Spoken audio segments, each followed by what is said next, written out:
Gostaria de agradecer a dona Juliana, que abriu a porta do restaurante, né?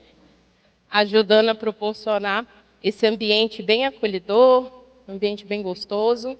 Gostaria de agradecer Jamílio e Juliano, que está deixando a noite mais romântica, né? O clima já está começando aí no ar. E tem muita coisa boa aí pela frente, né? Vamos estimular hoje os casais a refletirem e também vai ter uma dinâmica que eu vou fazer com vocês para ver como é que está a conexão de vocês, tá? Para começar, eu vou chamar o pastor Genival para iniciar a oração, dedicando esse encontro, né, ao Senhor e pedindo para que Ele esteja na frente desse encontro e na frente de cada relacionamento que está aqui presente. Amém. Graças a Deus. Boa noite. Os agradecimentos estão aí, não preciso repetir, né? E para mim é um dia assim muito especial, porque ter vocês, pessoas assim que novas que eu estou conhecendo, Dr. José Luiz, que vem lá do Rio para estar aqui conosco, o professor Samuel, que está aqui também. Então, é muito legal estar aqui. E a gente vai fazer com que esse momento venha a ser um momento assim que a gente venha levar para casa. Amém? Fique de pé para mim fazer a oração, por favor. Independente de religião, pessoal, como aqui nós temos pessoas católicas, pessoas evangélicas, pessoas que não têm religião nenhuma, independente de religião. Só em a gente crer que tudo que existe foi Deus que criou, então nós estamos a um passo no caminho certo. Esse é o primeiro passo, crer na sua existência. Amém? Feche os seus olhos, por favor. Nosso Deus e Pai, muito obrigado por esse momento, obrigado por esses casais que estão aqui, que vieram, outros estão chegando. E eu quero, meu Deus, em nome de Jesus, te pedir que o Senhor venha conduzir, ó Pai. Que o Senhor, meu Deus, venha abençoar cada casal que aqui está. Que o Senhor, meu Deus, venha abençoar cada um que aqui veio, ó Pai, para participar deste momento especial, Senhor. Então, eu peço a tua bênção, meu Deus, do início ao fim desse momento, desta cerimônia, desse momento especial. Que a bênção do Senhor, o Espírito do Senhor, esteja aqui conduzindo cada um de nós. Em nome de Jesus, vamos juntos orar ao Pai Nosso. Pai nosso que estás nos céus, santificado seja o teu nome. Venha a nós o seu reino, seja feita a sua vontade, assim na terra como no céu. O pão nosso de cada dia dai-nos hoje, e perdoe as nossas dívidas, assim como nós perdoamos nossos devedores. Não nos deixes cair em tentação, mas livra-nos do mal, pois teu é o reino, é o poder, a honra e a glória, hoje e para sempre. Amém. Para Jesus, para o Senhor.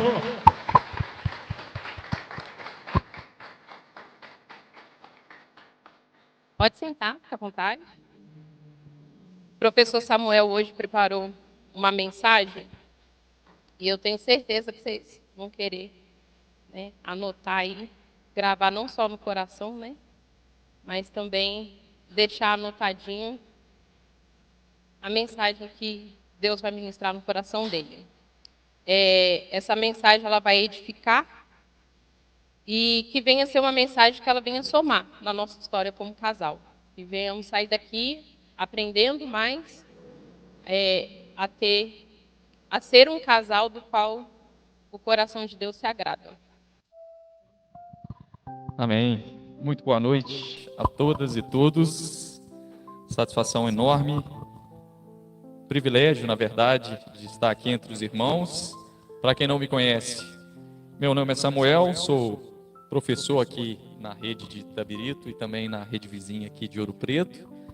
Eu trabalho com a disciplina de ensino religioso na escola pública, né, que trabalha a religião na sua diversidade. Mas a minha formação de origem é teólogo, né? Então vocês vão ouvir um pouco uma palestra de um teólogo. Então vai ter um viés meio pastoral, né? Não é um especialista em conjugalidade, nem um coach de relacionamentos. Então é um teólogo mesmo falando. Não vou fugir muito da minha área de conforto para falar, que é Bíblia.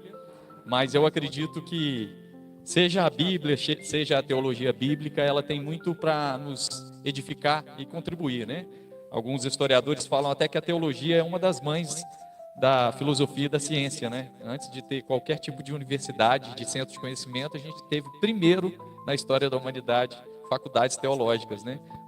As grandes faculdades hoje que a gente tem, até a nível internacional, foram seminários. Então, eu queria falar um pouco sobre relacionamento à luz das Escrituras, à luz do texto bíblico, e o texto que eu gostaria de meditar para a gente falar um pouco sobre, especialmente dias de namorado, né? O que me levou, por exemplo, aí para esse texto que eu vou citar agora é justamente a ideia de namoro na Bíblia. Por exemplo, na Bíblia não tem namoro. Namoro é algo totalmente contemporâneo. Não existe uma fase de namoro, né? Você tem no Antigo Testamento um comportamento social sobre aquela ideia de encontro de pessoas e casais. No Novo Testamento você já tinha um outro comportamento, geralmente era uma escolha de família, se pagava um dote e era um contrato que se fazia entre famílias, não tinha nem registro civil nesse sentido, né? Não tinha nem casamento no cartório, vamos dizer assim. Então, a ideia que surge é o que a Bíblia fala sobre namoro. Na verdade, não fala sobre namoro nas categorias que a gente conhece hoje. Entretanto, tem um texto, que é o texto que está na primeira carta de Paulo aos Coríntios, capítulo 7, versículo 29, onde o apóstolo Paulo começa a aconselhar aos irmãos daquela igreja na Grécia Antiga, em Corinto, sobre questões relacionadas ao casamento e à vida de solteiros.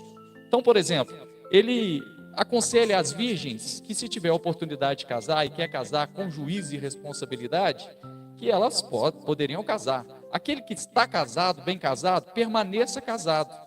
Porque ele via que o tempo presente daquela situação, ele usa até uma expressão muito interessante na sua carta, na sua epístola, ele usa a expressão angustiosa situação presente, mostrando uma certa descredibilidade nas relações afetivas e sexuais.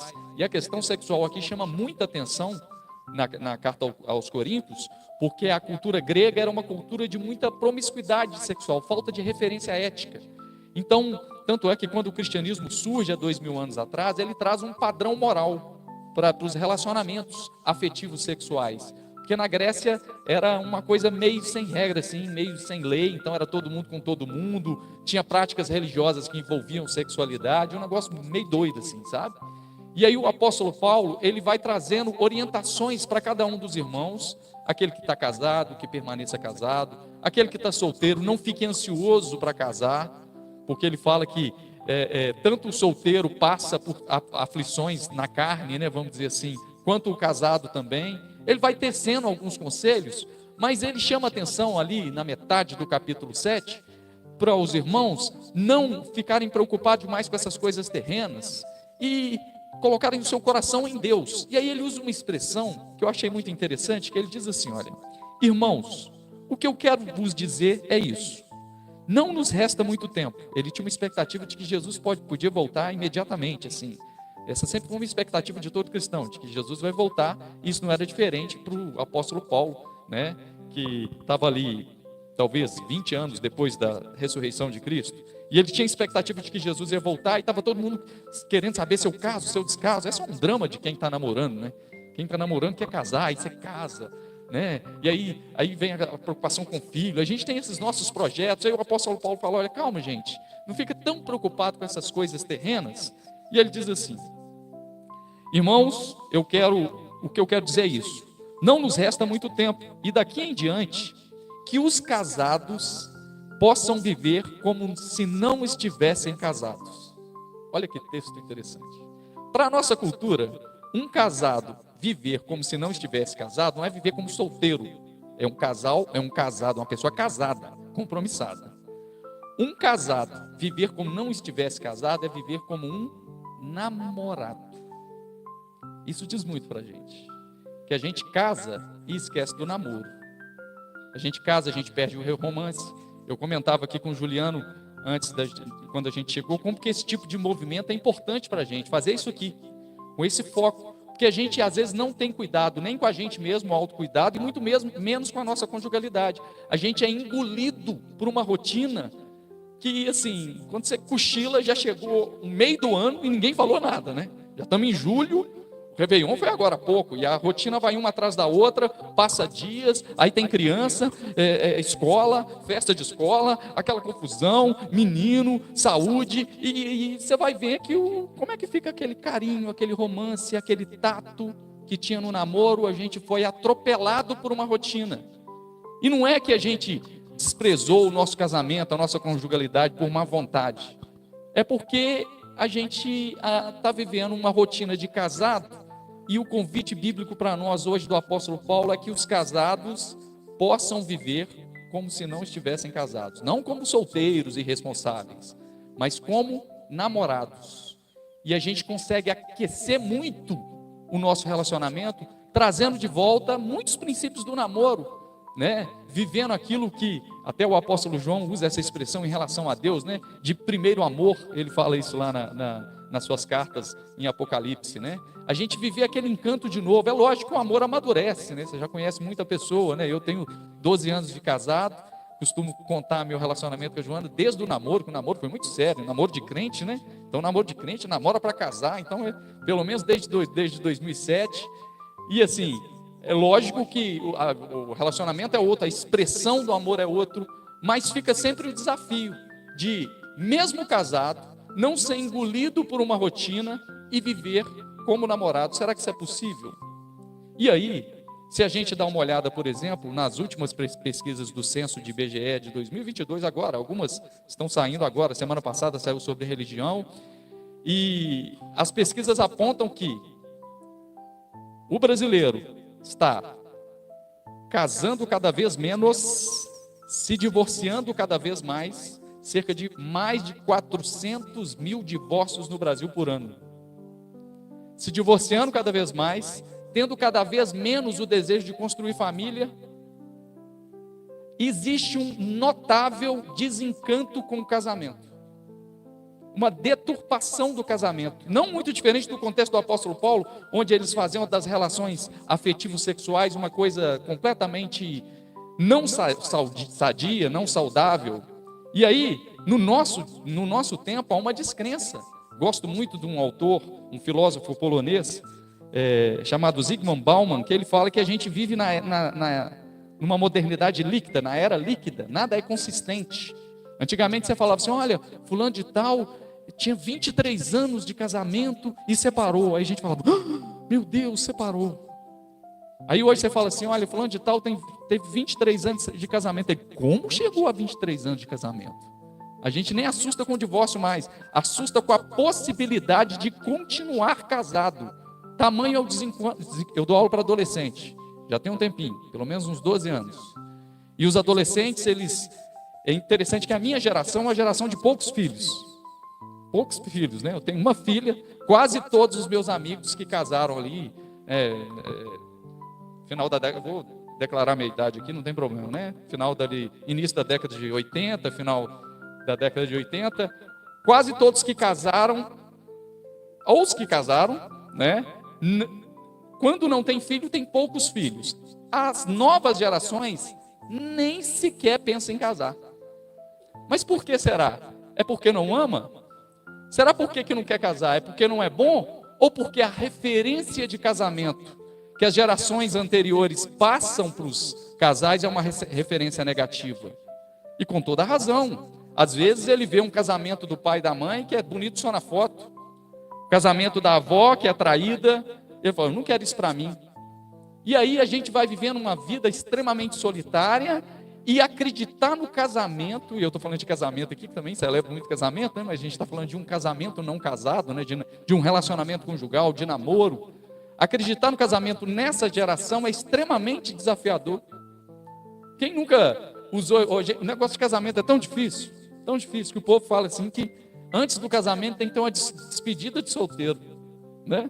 É como se dissesse assim, olha, aproveita, faz a despedida, porque daqui para frente não vai ser bom. Então despede, olha que coisa horrorosa, olha a deturpação. Ainda tem gente que brinca assim, olha, não inventa de casar no religioso, não, casa no civil. Porque se civil, civil, se não civil, você troca. A gente vai tendo esse tipo de relacionamento com o casamento, perdeu essa essência, a gente não acredita mais em nada. A gente não acredita mais nas instituições. Olha só o declínio das instituições religiosas no Brasil no último censo. Catolicismo caindo, o protestantismo que a gente imaginava que ia crescer muito, deu uma desacelerada, um crescimento do movimento sem religião, o povo não está querendo. Agora, nas redes sociais, há um grande movimento de crítica à monogamia. Monogamia é o relacionamento com uma pessoa só. O povo está tão desencantado e desacreditado na possibilidade de ser feliz a dois, que eles acham impossível. Então, o que a gente faz? Um relacionamento aberto, ou um poliamor, porque a gente não acredita que é possível construir uma vida a dois.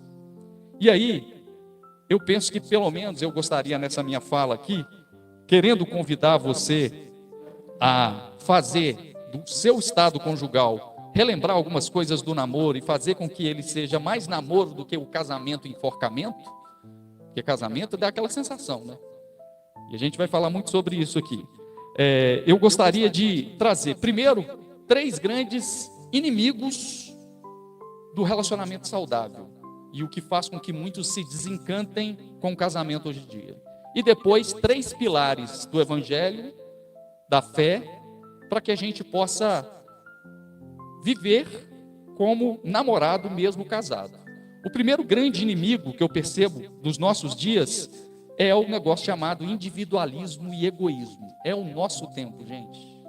A gente vive a cultura do selfie. Você sabia que a palavra selfie significa si mesmo? Quando você pega o celular e tira uma foto, é o si mesmo. Então a gente está totalmente preocupado com a gente. A gente casa ou tem um relacionamento não para fazer o outro feliz. A gente casa para ser feliz.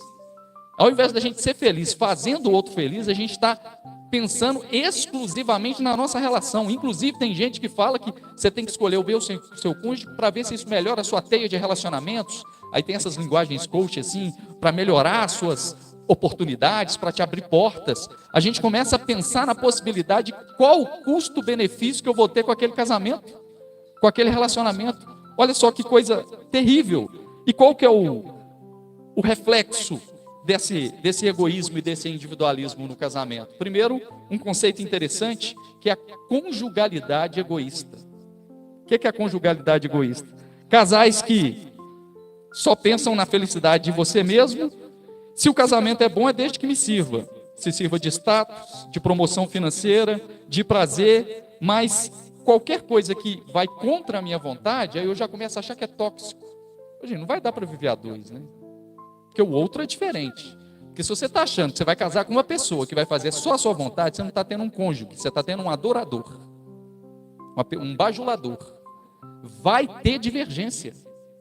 E a nossa geração parece que ela não suporta a possibilidade de você condescender, de você ser humilde, de você servir o outro, que isso que é amor, isso que é casamento. Sai o eu, entra o nós. Você continua com a sua individualidade? Sim, mas você agora o que é o princípio de Gênesis clássico, né? Deixará o homem seu pai e sua mãe, Jesus também fala isso em Mateus 19, e se unirá à sua esposa, e os dois se tornarão uma só carne. Agora a vida é a dois, a mentalidade é a dois. Mas para a nossa mentalidade contemporânea, egoísta, individualista, que só pensa em si mesmo, parece um absurdo. Conjugalidade egoísta é justamente isso, né? Solidão conjugal. Casais casados, o cara tem tempo para o futebol, o cara tem tempo para a empresa, a gente sempre tem, né? Eu acho isso extraordinário, assim. E a gente ainda tem aquela desculpa, não, mas é a minha empresa, eu ganho meu salário para isso. E a esposa precisando de atenção, precisando de uma escuta, precisando de um abraço. Não, mas é a reunião no Google Meet que eu tenho agora, né? E aí a gente tem essa desculpa, mas o trabalho, né? O trabalho virou o ídolo, o capital virou o ídolo do nosso tempo, porque afinal tem que fazer as finanças, vai deixando para lá, aí tem tempo para o futebol, para o cruzeiro, para o Atlético, para os amigos, para o jogo online, e aquele tempo de escuta paciente com a esposa, que a gente tinha no namoro, né? Porque você, para conquistar ela, você era aquele cara, né? Você fazia aquele terapeuta, né? Hoje a gente não tem essa paciência mais, porque é solidão conjugal, a gente pensa só na gente mesmo. A mulher é a mesma coisa. Tem tempo para o cabelo, e a mulher tem que ser plural nisso, né? É tempo para o cabelo, para a sobrancelha, para o pé, para a mão, né? Tem que ter tempo para cuidar da casa, E ela sim, ela tem que ter tempo para escuta e tempo para o marido. Porque senão você fica com uma solidão conjugal. Sabe qual que é o reflexo? Sabe o que acontece quando duas pessoas egoístas que pensam só em si mesmo casam? Vai fazer uma família também egoísta. E aí eu gosto muito de um pediatra da UFMG, Daniel Becker, que ele tem uma expressão que eu gosto bastante, que ele fala sobre parentalidade distraída. Aí o pai chega do trabalho, vai para o notebook, porque afinal, minhas reuniões, minha empresa. Ô, gente, tem hora que você tem que dar um pause na empresa também. Ajeita a sua agenda, prioriza a sua família, né? Aí a esposa também tem as coisas da casa, a mulher sempre tem 3, 4 jornadas, trabalha muito mais, isso é incontestável. Aí um vai para o celular, o outro vai fazer isso aqui, e a criança vai para a tela. Aí a criança é criada pelo YouTube. Esse é um desafio para mim, eu tenho uma filha de 5 anos. Altamente, a parentalidade distraída, porque está faltando foco no casamento. Se a filha vê o pai dando atenção para a mãe dando atenção para o pai, ela vai ser abraçada e acolhida. Agora, se ela vê só o pai no celular, o outro no computador, o outro preocupado com isso, mesmo que seja de causas boas, a empresa, você está entendendo? Mas aí a gente vai deixando secundário, vai ficando para lá. Então a solidão conjugal gera parentalidade distraída. O primeiro grande inimigo é o individualismo dentro do casamento. Você tem que entender que sai o eu e entra o nós. Segundo grande inimigo, terrível, e que atrapalha as nossas relações, que a gente não acredita que é possível conviver junto no casamento, é um negocinho chamado orgulho. Orgulho. A gente tem uma dificuldade de tratar, e a gente ainda tem umas desculpas. Sabe aquela pessoa? Ah, não, é porque ele é muito sistemático. Não, ele é orgulhoso mesmo. Não é assim. Ah, porque tem que tomar cuidado, porque ele é muito franco. Não, talvez é estúpido mesmo. A gente engana a gente mesmo com essas desculpinhas, e orgulho é o orgulho que faz, por exemplo, ficar com a cara amarrada a semana inteira. Aí a cara amarrada faz dormir no sofá. Aí o dormir no sofá vira greve de sexo, um pecado contra o casal. Aí a greve de sexo vai virando causa na justiça por litígio, chega nesse nível por orgulho, coisa que não foi tratada, e a gente não trata. Aí, quando você dá aquela quebrantadinha, que você sabe que você exagerou, aí você manda um videozinho assim, engraçadinho, para dar um migué, sabe? Aí você manda um videozinho, tá tudo bem aqui, mas não tratou na luz. E aí a gente joga para debaixo do tapete, achando que um meme da internet vai deixar de boa, um negócio que deveria ser tratado. Falta a humildade, o orgulho. Jesus de Nazaré, ele fala em Mateus capítulo 19, que o ideal de Deus é que o homem deixe seu pai e sua mãe, se une sua esposa, os dois se tornem uma só carne, e aquilo que Deus uniu, o homem não separa. Esse é o ideal. Esse é o ideal. Mas nós não estamos no ideal, a gente está no real. E no real, Jesus disse que, infelizmente, no mesmo texto, por causa da dureza do coração do homem, Deus permitiu, segundo a lei de Moisés, o divórcio. Por quê? Jesus está dizendo, beleza, o ideal é que o homem não separe, mas não cuida não, vai separar. Não cuida não. Não preserva o amor. Deixa o orgulho tomar conta. Deixa a vaidade tomar conta, coisinha boba. O orgulho é o grande patrocinador da falta de humildade. Falta de humildade para pedir perdão e perdoar. Ô, gente, tem que ter, a pessoa te conhece. Falta de humildade para aprender com o outro. Afinal, no casamento não tem ninguém que sabe mais. A menina, vamos dizer assim, né? Vou usar expressões aqui. Às vezes casou, o cara é PhD, pós-doutor em alguma área, casou com a menina simples, tem lá só o ensino médio. Ninguém sabe mais do que ninguém no casamento. Não existe mestre. Eu gosto muito da expressão que o apóstolo compara o casamento entre um homem e uma mulher como um mistério. Diante do mistério não tem doutor. Você pode ter casado com um psicólogo. Não existe hierarquia na relação de que um sabe mais do que o outro. Reconhecer que eu vou aprender com meu cônjuge, ela vai aprender comigo. E assim a gente tem que ter essa humildade de pedir perdão e perdoar. Eu lembro, no noivado da minha irmã, já deve ter aí pelo menos uns 20 anos, que o palestrante era um psicólogo, e o tema, eu nunca mais o esqueci, falo isso em quase todos os casamentos que eu celebro. O tema que ele falou, olha, casamento só sobrevive com humildade. Você vai errar com o seu cônjuge. Se você não tiver humildade para reconhecer, você vai ter dificuldade de conviver. humildade para pedir perdão, para perdoar, para reconhecer, para aprender com o outro. Fundamental ter humildade. Casamento que não trata o orgulho vai ficando amargurado. Jogamos nossa dureza de coração para debaixo do tapete e assim vamos ficando amargurados. A mulher vai ficando rixosa e rancorosa. Por quê? Quando a gente joga debaixo do tapete, a primeira oportunidade daquela ferida não tratada, ela volta à tona de novo. E aquilo que poderia ser tratado vai criando raiz, que a gente chama de raiz de amargura. A raiz de amargura vai deixando a pessoa rixosa. A mulher fica rixosa e briguenta, o homem vai ficando iracundo. Sabe que é avô iracundo, assim, rabugento? Aí, casou, ficou assim. É por isso que as próximas gerações não querem casar. Como é que ficou? Poderia ser doce, leve. Será que o amor traz esse tipo de comportamento? Tem alguma coisa errada aí. O que a gente pode fazer para tomar cuidado com esses inimigos? Não se trata orgulho com meme da internet. Terceiro grande inimigo para nós: incompatibilidade de temperamentos e de gostos. Gente, uma coisa elementar. A nossa geração não está preparada para vida a dois normal. A gente precisa de chamar um coaching de empresa, para chamar a empresa, reunir todo mundo para falar o óbvio. Para falar o óbvio. E às vezes a gente não consegue trazer essa mesma realidade para a vida conjugal. Gente, todo mundo é diferente. Psicologia é simples. Um é sanguíneo, o outro colérico, o outro mais introvertido, fleumático, melancólico. O sanguíneo é mais agitado, comunicativo. O fleumático é mais parado, é mais leal, é mais na dele. O melancólico é mais sentimental. E assim você vai ter que saber lidar com o temperamento do outro, e tudo bem. Ninguém vai mudar o outro de uma hora para outra de maneira radical. Fora questões particulares, a nossa geração não está preparada para essas coisas assim elementares, porque a gente não quer um cônjuge, a gente quer um adorador, alguém que bajule o nosso ego, porque a gente está tomado por uma experiência egoísta.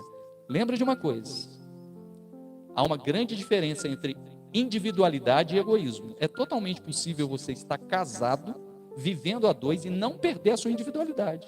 Ter o tempo para você fazer as suas coisas, que não necessariamente tem que estar com o seu cônjuge do lado. Agora, egoísmo é esse capricho, onde você não cede espaço para o outro, onde você não serve o outro, onde você não proporciona o espaço do outro. A gente tem que tomar cuidado com isso. Respeitar gostos e particularidades, né? Quantas vezes a mulher é mais emotiva e detalhista, o homem é mais racional e objetivo? Eu vejo isso lá em casa. Quando tem que lavar vasilha, por exemplo. Aí está lá aquela pilha abençoada de vasilha. Gente, isso faz casamento separável, né? E eu sou aquele homem pós-moderno. Lavo, faço tudo. Tudo. Se tiver que fazer, a gente está lá. Eu vivo como o apóstolo Pedro, que já falou isso há mais de 2000 anos atrás, que o homem, vós maridos, vivei a vida comum do lar. Especialmente, o apóstolo Paulo fala isso. O apóstolo Pedro fala isso. E especialmente numa geração onde as mulheres trabalham. Eu estava numa discussão de sala de aula com os meus alunos do 9º ano, e os meninos, mas esse negócio eu acho que o homem não pode ajudar em casa, a mulher não. Porque ele já trabalha, ele é o provedor, e a mulher trabalha também, fora também. Hoje a mulher trabalha fora, todas formadas, inclusive para não depender do marido e ficar refém de um relacionamento tóxico. Aí ela tem a vida dela. Aí os meninos estavam discutindo lá entre eles, eu estou deixando, ouvindo os meninos de 14 anos, né, para a gente ver o tempo de... Eu falei assim, eu sou contra. Um homem que ele tem que chegar, ele tem direito de descansar. Aí as meninas todas, não, mas o que é isso? A vasilha é dos dois, pagam as contas os dois, aquele negócio todo. Aí eu fiz uma pergunta para o menino, deu um eco assim na sala. Tá, é justo o homem descansar? Que hora que a mulher descansa? Se você não ajudar ela. Que hora que ela descansa? Se você não lavar a vasilha para ela, se você não dá banho no seu filho, na sua filha, nem não tirar a roupa do varal, que ano que você está para pensar isso agora, que isso é função exclusiva de mulher? Eu poderia te dar uma metralhadora de versículos bíblicos aqui, para te dar sustentação. Isso não tem nada a ver com feminismo, não tem nada a ver com isso. Sabe por quê? Porque o evangelho não tem hierarquia. Em Cristo Jesus, diz o apóstolo Paulo na carta aos Gálatas, não há homem nem mulher, todos são um em Cristo. E aí quando eu vejo, às vezes eu vou lavar vasilha, aí tem aquele vasilhão, eu sou mais rápido, né? Pragmático e tal, e rapidinho. Eu costumo dizer para minha esposa que eu dou aquela boa gariba. Dou aquela gariba. Agora, o nível de perfeição dela é um padrão FIFA, assim, quando ela vai e faz assim.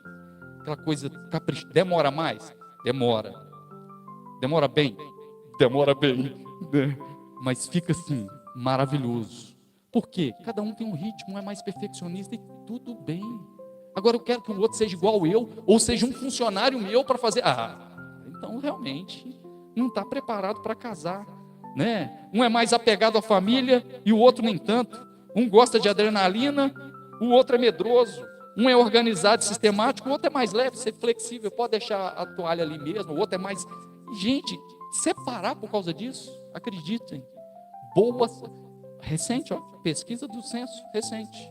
Mais de 56% dos divórcios, desses 400 mil que eu falei por ano, mais de 56% deles são nos 5 primeiros anos de namoro, que não consegue lidar com questões de temperamento. Interferência familiar no casamento. Coisa elementar. Até que trabalhar com orgulho é um trem que a gente tem que... Trem é mineiro, né? Mas é um negócio que a gente tem que sempre policiar em nós mesmos. O orgulho, a falta de humildade. Agora, essas coisas elementares. E aí fica para nós, já caminhando para a nossa aplicação aqui, os 3 pilares que o Evangelho e a fé cristã traz para a gente. Acreditar que vale a pena amar ainda. Que vale a pena conservar um casamento, porque disse Deus, não é bom que um homem viva só. É fato que esse mandamento não é para todos, nem todo mundo vai casar. Quem disse foi Jesus de Nazaré. Mas vale a pena casar, vale a pena inclusive fazer do casamento, não um enforcamento, um contrato de... Gente, que coisa horrorosa, né?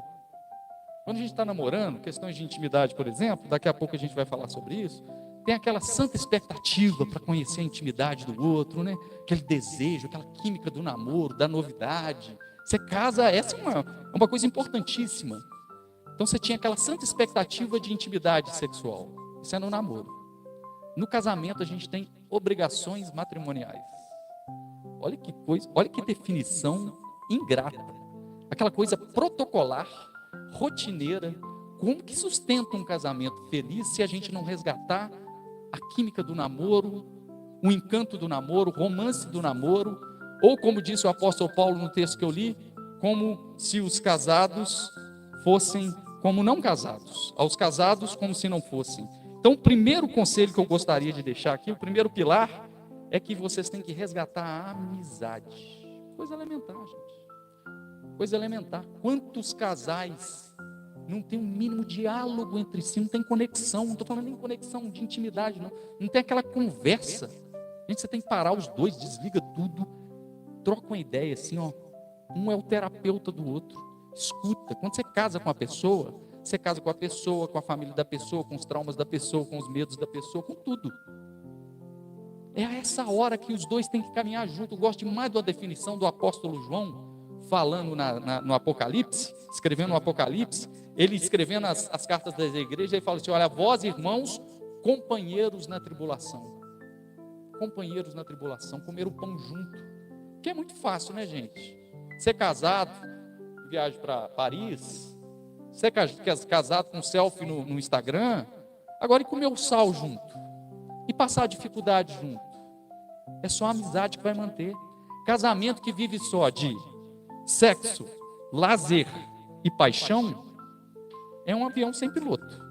Isso acaba, viu? Para a psicologia, entre 1 ano e meio e 4 anos, a novidade sexual de um casal recém-casado vai passar, ele vai ter que se readaptar sexualmente. A paixão é um elemento que ele tem que, quando é amor, tem que amadurecer para virar amor. E aquela emoção também vai passar. Você vai ter que lidar com a pessoa do jeito que ela é no dia a dia, com os desafios da rotina, às vezes quando vem filho e é quase que um outro casamento, às vezes um problema de saúde física, um problema de saúde mental, tudo isso você vai ter que, aí se não tiver amizade, e ficar com infantilidade não dá. Gosto muito da música dos tribalistas, né? Meu melhor amigo é o meu amor. Quantas pessoas, melhor amigo é o cara do futebol, você pode ter o seu melhor amigo lá, mas o seu melhor amigo de verdade é o seu amor. Se não tiver essa amizade, não tiver essa cumplicidade, dificilmente o casal vai se manter. É a amizade fraterna que nos faz companheiros na tribulação. Casais que não são amigos se amam e se ferem com a mesma intensidade. Casamento sem amizade é avião sem piloto. Precisamos de conexão emocional. A amizade amadurece o amor e nos livra do superficialismo sem diálogo. Casais amigos gastam tempo dialogando e não apenas se divertindo. Eu gosto do texto de Eclesiastes, quando ele fala que melhor é serem dois do que um. Isso é bonito demais, né? Poesia hebraica linda. Porque quando um cai, o outro está de pé e estende a mão. Olha a vantagem de ser casado. Os críticos da monogamia, do casamento atual, esses movimentos ideológicos inclusive, eles têm uma dificuldade de saber como é que vai ser a vida na hora da dor, porque junto é melhor. Aí eles propõem, não precisa estar casado, é só você ter uma rede de apoio, tudo bem, né? Mas olha a vantagem de você estar bem casado. Você não está sozinho para enfrentar as dores da vida. Olha que coisa, resgata isso. Casais amigos são unidos. Gosto de uma profecia de Amós que fala: como andarão dois juntos se não estiverem em comum acordo? E a união, como é que fica? União na direção do lar, o que nós vamos fazer? União em questões financeiras. Gente, eu faço casamento, eu vou orientar casais. A esposa angustiada, olha isso, esposa angustiada porque está devendo o marido. Como assim? Ah, não, é porque eu estou devendo 2.000 ao meu marido. Que? Eu não estou entendendo. A primeira imagem que vem na minha cabeça é o meu pai pegando um salário mínimo, levando para a gente na família, falou: isso aqui é do gás. Não sei como é que a gente viveu, foi milagre de Deus mesmo. Isso aqui é do gás, isso aqui é de água, de luz, nem telefone tinha, tá? Nem internet. Isso aqui é para a gente sobrar aqui, dá para fazer um lazer. Isso é nosso. Nunca teve o meu. Não tem o meu. É nosso. A conta dos dois. Tudo é nosso. Nosso de Cristo e Cristo de Deus. É o apóstolo Paulo. Como assim não vai ter união nisso? Como que vai ter essa coisa? Gente, casou, gente. Vira chave, saiu o egoísmo. Agora é nosso. A renda é nossa.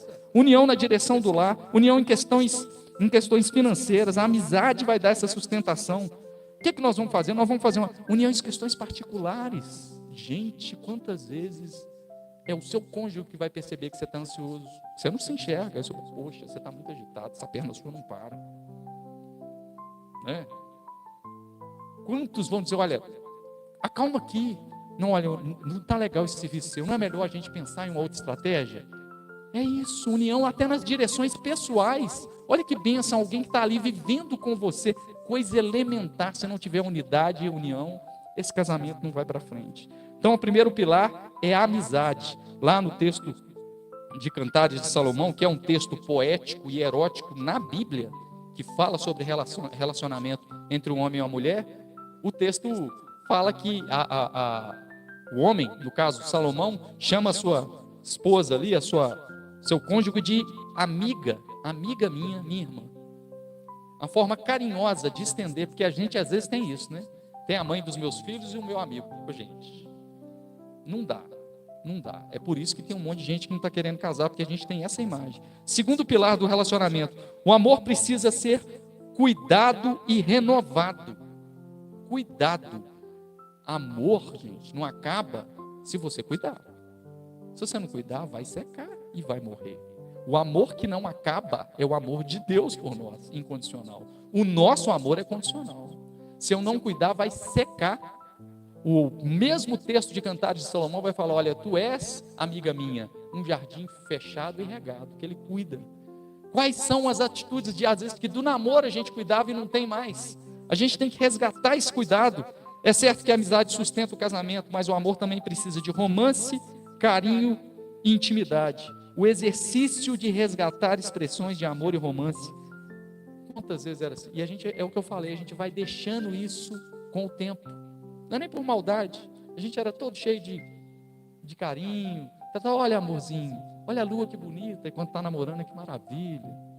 Aí depois de 10 anos de casado, olha a lua, vamos com pressa. Vamos.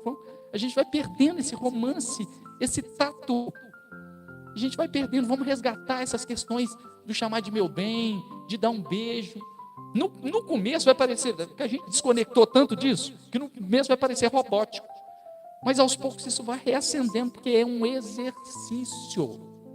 Você não deixou de amar a pessoa, Foi a rotina que abafou essas expressões de amor. Então vamos resgatar aquilo que a gente fazia no namoro. No namoro era romance. No casamento, quantos acham, isso é meio frescura, a gente já passou dessa fase. Não, dá para resgatar o tato, especialmente a mulher que é muito sensível. Quando você resgata isso, isso é muito bom para o casamento.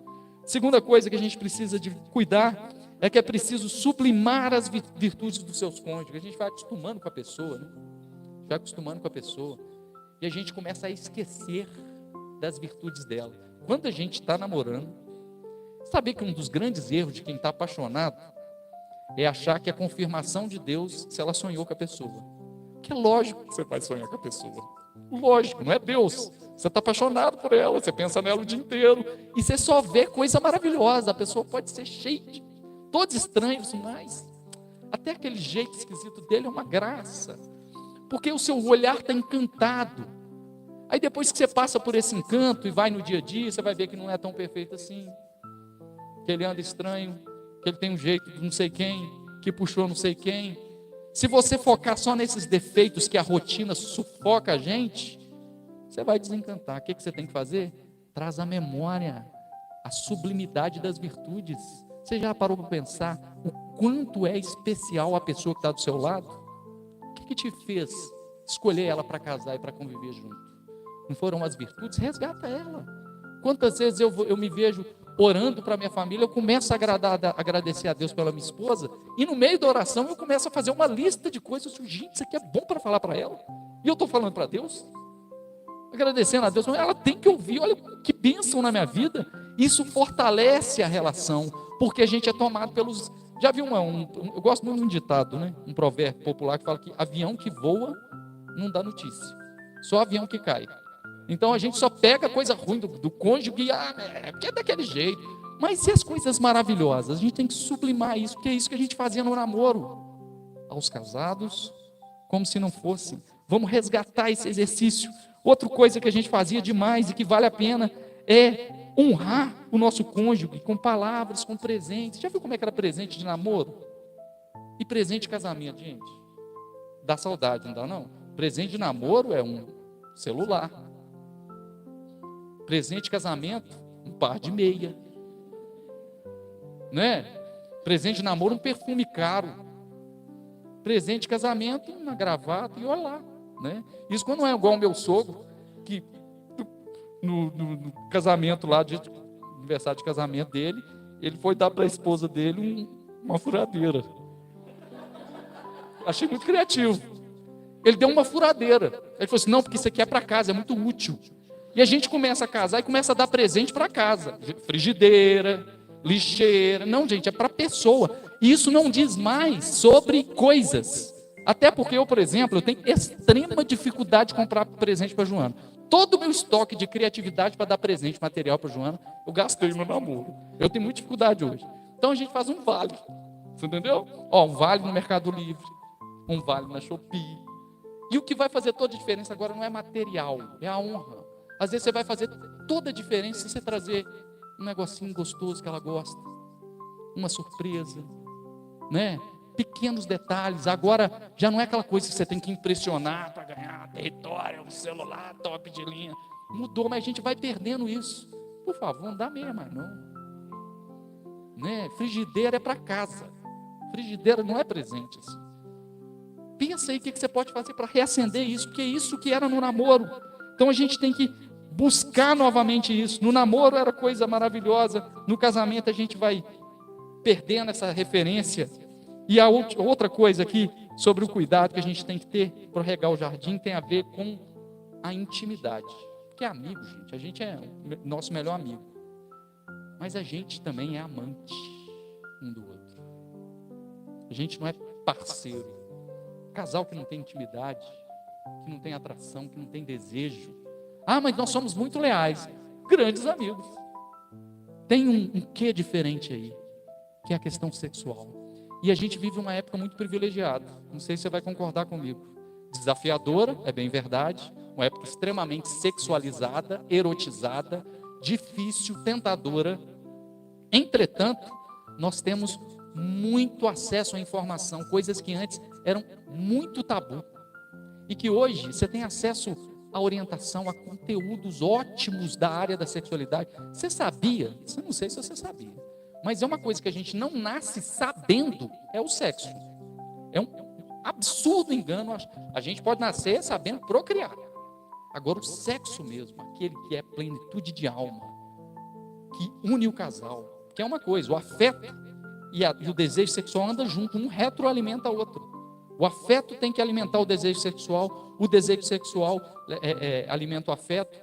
O pessoal da área da psicologia, da sexualidade, sempre vai dizer que o sexo é assim, quanto mais faz, mais quer. Agora, esse é o grande problema do casado, né? Esse é um grande problema do casado, porque tem naquele grande padrão de que casado não namora. O que a gente pode fazer para resgatar aquela química? Gente, a gente tem acesso.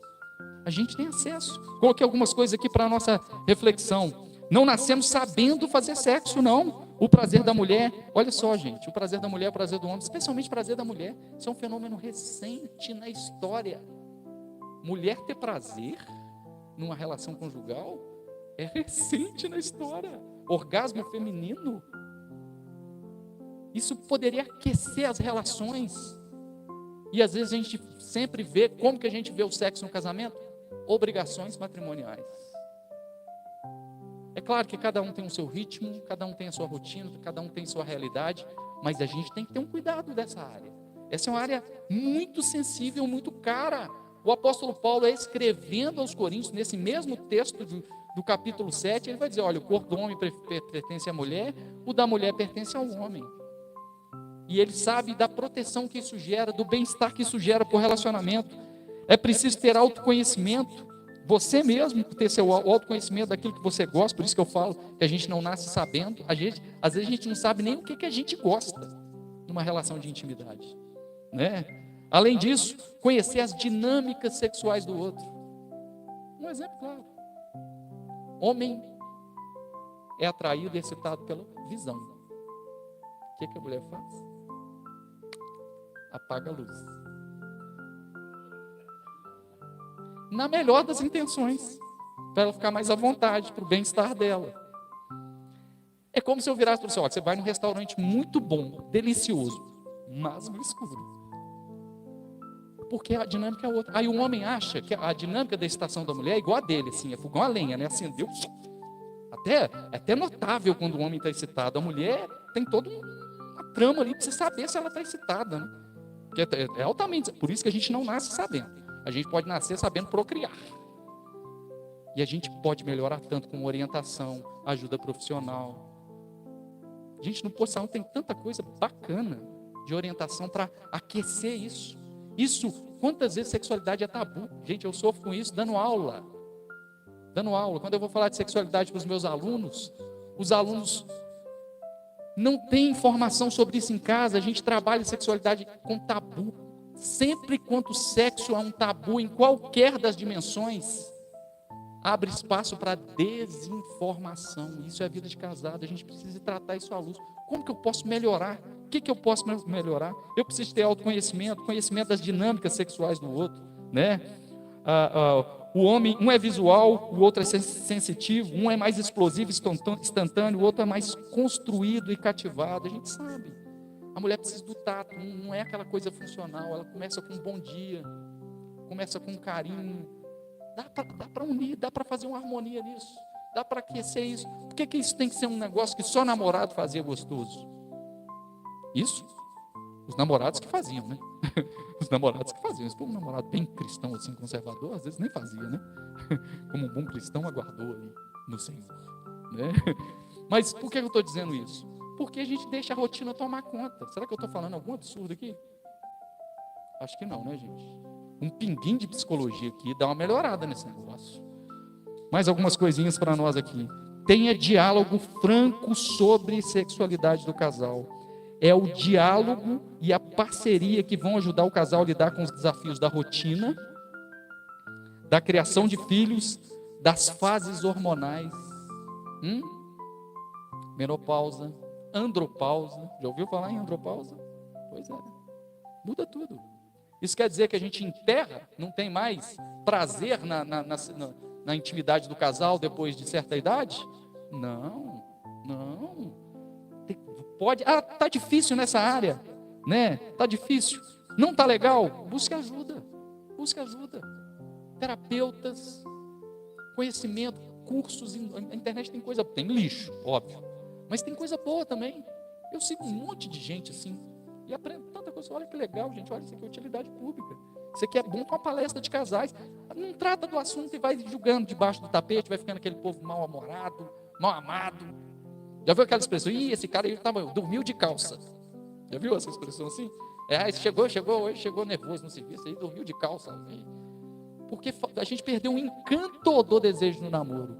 E o que o texto bíblico nos fala hoje? Que os casados sejam como se não fossem casados. Vamos resgatar esse desejo, essa química.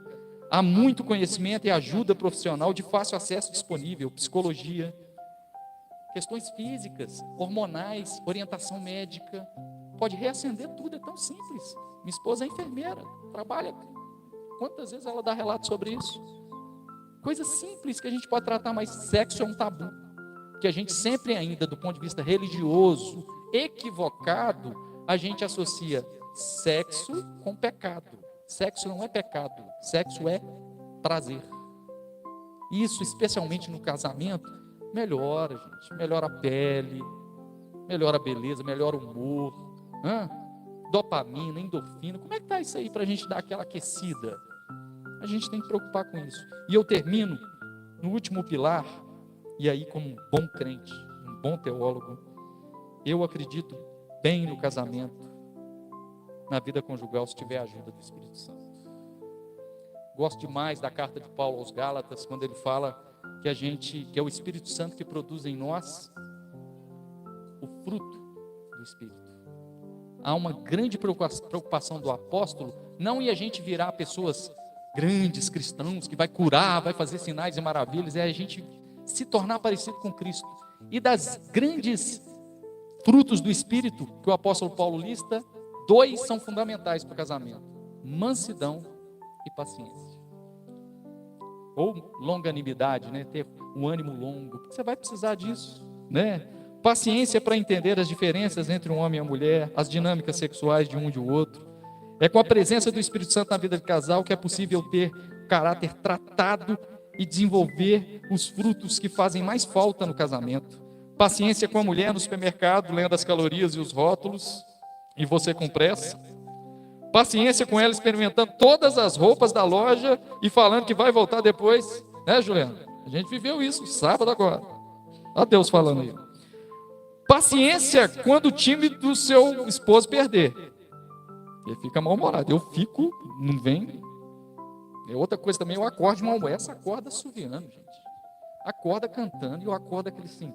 Eu acordo fisicamente, depois eu tenho que fazer o download da alma, porque demora. E assim, não tem filtro. Ela já entendeu que não dá nem para considerar as coisas que eu falo logo quando eu acordo, que eu acordo de mau humor. Paciência para lidar com isso e tudo bem. Tudo bem. Paciência quando ele está dirigindo o trânsito. Quantos casais brigam severamente por causa disso? Paciência quando ele estiver estressado no trabalho. Mansidão para não agredir com palavras. Quantas vezes casais, gente, o cara trata melhor a mulher da padaria. A gente tem que tratar todo mundo bem, mas ele trata melhor a atendente da padaria do que a esposa. Falta mansidão. Então, 3 pilares para a gente finalizar. Amizade, foi a primeira coisa que eu falei. Depois, cuidado afetivo, relacional, sexual e presença e ajuda do Espírito Santo. Espero que essas palavras de alguma forma te provocar a olhar para você mesmo, fazer uma introspecção para o seu casamento. E é com a melhor das minhas boas vontades que eu trago essa reflexão, na esperança de que o simples fato de você ter saído de casa, ter atendido esse convite e parado para me ouvir, você poderia estar fazendo um monte de coisa, até coisas justas, mas aí você fez um sacrifício e parou para ouvir. Quem sabe isso não pode mudar a sua vida? Não pode dar uma aquecida no seu relacionamento, no seu casamento? Ou quem sabe isso não pode te aproximar mais de Deus, falando: Senhor, eu quero acertar, me ajuda, Espírito Santo, no meu relacionamento. Amém? Muito obrigado pela presença de todos.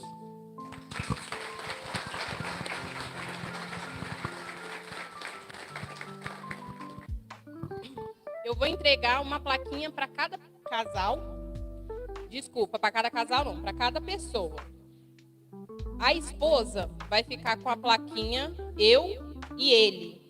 O marido vai ficar com a plaquinha eu e ela. Eu vou fazer uma pergunta. E aí é aquela famosa, se a resposta for você coloca eu. Se a resposta for outra pessoa, seu parceiro, você coloca ele. No caso das mulheres, e os homens coloca ela. E aí a gente vai conferir se as respostas estão batendo, tá? Então vamos lá. Primeira pergunta: quem se declarou primeiro? Quem chegou junto primeiro? Quem chegou? Quem chegou? Nossa, tá me dedurando mesmo, hein? Quem chegou? Deixa eu ver.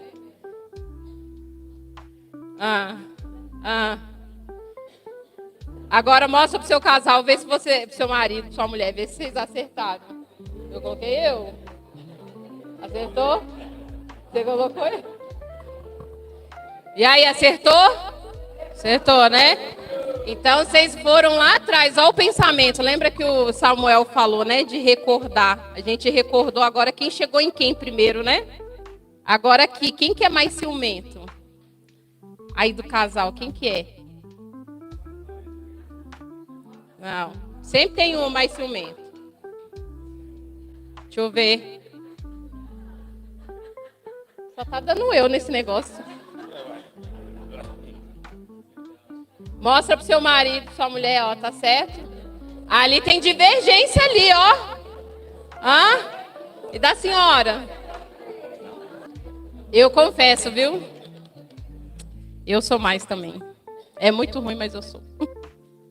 Quem tem mais facilidade de pedir desculpa? Isso aqui eu levanto com orgulho, tá? Tá vendo? Deixa eu ver. Ela tem mais facilidade de pedir desculpa? O senhor está mostrando ela.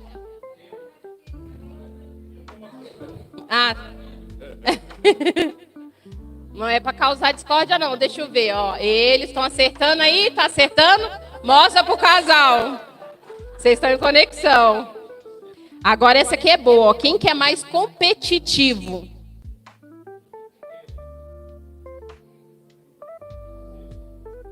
Ele. Então. Eu sou competitivo? Não, a gente está em sintonia aqui, ó. Errou? Tá vendo? Vocês são tão competitivos que até agora vocês estão competindo. Para quem é mais competitivo, ó. Acertou. Então, José Luiz é competitivo. Pois é, olha lá. Seu Adilson, competitivo. Competitiva? É, Karina?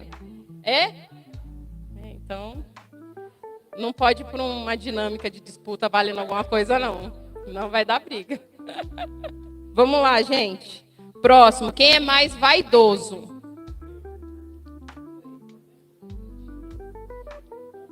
Eu sou Não é. Dos dois, eu sou a mais, né? Não sou tanto, não, mas os dois, ele. O senhor, por isso que o senhor veio chique hoje. O senhor que é vaidoso, né? Tá certo. Vamos lá. Próximo. Essa aqui. Quem que é mais pontual?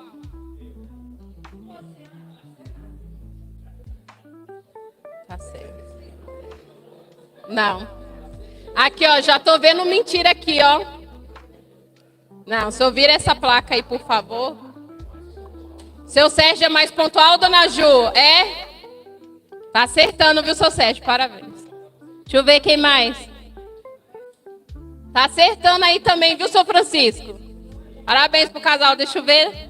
Dona Natalina acertou também, viu? Vamos lá. Essa aqui é boa. Quem gasta mais dinheiro?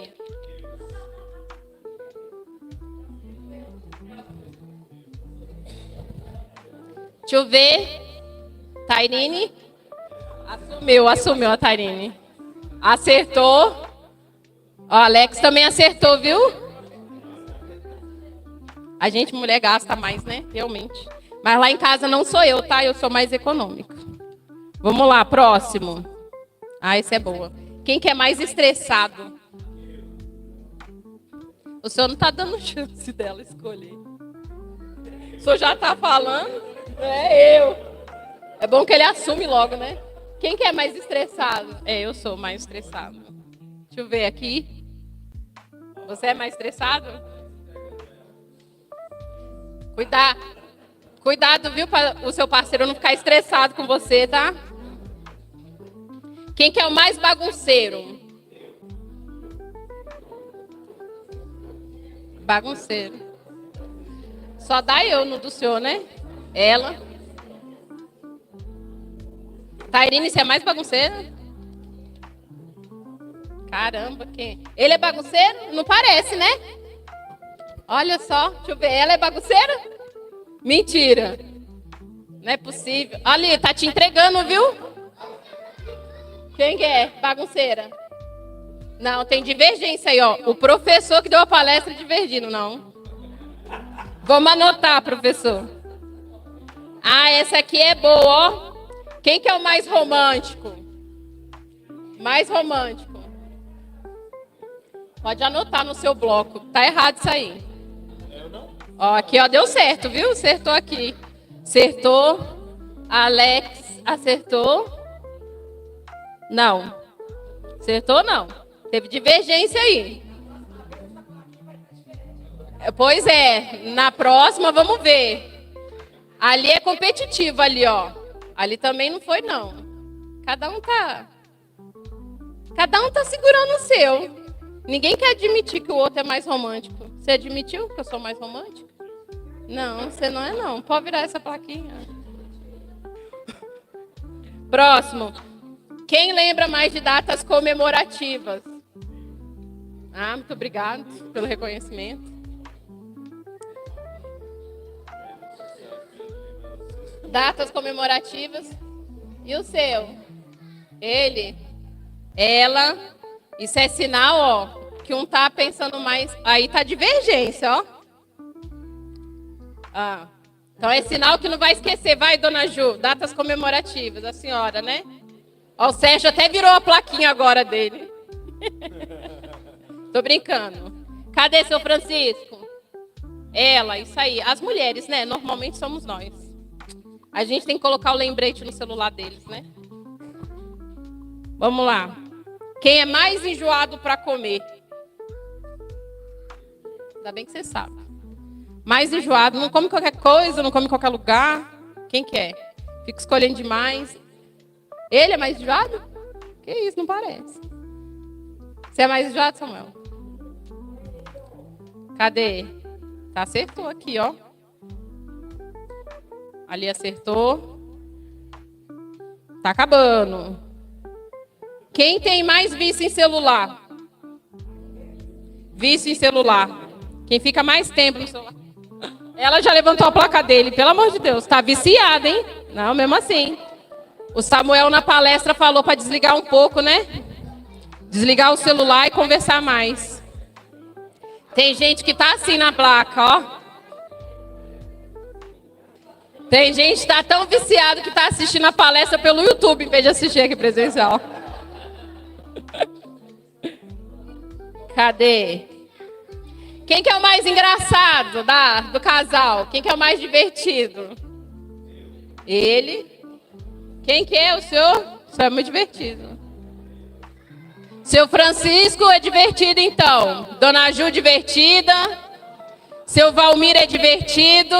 A Rita, divertida. Deixa eu ver, quem mais? Juliano. Samuel, divertido. Ó, quem aqui? Ela, tá certo. Ela é mais divertida. Quem mais? O casal. Gabriel é divertido também. Agora essa aqui é boa, a última, tá, gente? Quem que ama mais? Quem que ama mais? Quem que ama mais? Quem ama mais? Quem ama mais? Tá todo mundo agora, claro. Todo mundo vai levantar a bandeira pro seu partido, né, doido? Vai dizer que não? Ô, gente, essa foi a dinâmica. Essas perguntinhas só foi para descontrair mesmo, sabe? E para ver como é que tá a conexão aí. Quem que teve mais acertos? Vamos ser sinceros. A conexão aí tá boa. Tá conhecendo. Às vezes até divergindo, né? Mas Agora quem teve mais acerto?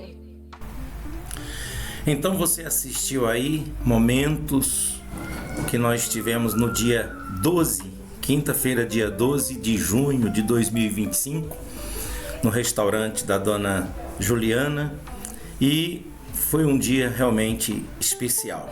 Nós trouxemos para todos vocês, já editado, e agora eu quero finalizar dizendo para todos vocês aqui de Itabirito que nós estamos na rua José Benedito 375, no bairro Santa Eufigênia. Nessa rua ali, subindo a Câmara Municipal, você depara com esse endereço, a nossa congregação Ministério é Tempo de Oração. Tá bom? Deus abençoe a todos e até o próximo ano com o segundo encontro dos casais que iremos realizar, e espero que você esteja preparado para estar conosco. Deus abençoe a todos e até a próxima. Tchau, tchau.